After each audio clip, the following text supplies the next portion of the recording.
कविता दुसरी. सत्पुरुष लक्षणे. वामन पंडित. कवितेची प्रस्तावना. पंडित कवी. काव्य लेखनातील यमक अलंकारांची विलक्षण शक्ती त्यांच्या काव्यात आढळते. सत्पुरुषाची म्हणजे सज्जन पुरुषाची 6 लक्षणे आणि चांगल्या लोकांचे गुणवर्धन या 2 श्लोकांमध्ये केले आहे. ते सांगतात, जो संकटात खचून न जाता अतुलनीय धैर्य दाखवतो, जो आपल्या जवळील संपत्तीचा गर्व न बाळगता सहनशील राहतो, जो सभेमध्ये विद्वत्तेचा प्रसार करतो, जो पराक्रमी असतो, जो स्वतःच्या चांगल्या कर्मामुळे कीर्तिवान असतो आणि त्यामुळे भाग्यवान ठरतो, आणि ज्याला ज्ञानाची अत्यंत आवड असते, तो सत्पुरुष असतो.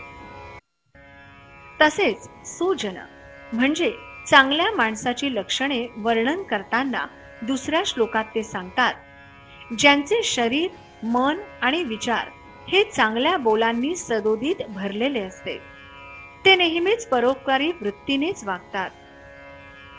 ते लोकांची क्षुल्लक कामगिरी पण मोठी करून वाखणतात. ते कायम संतुष्ट आणि समाधानी असतात. ते शांत चित्त असतात. ते सुजन असतात.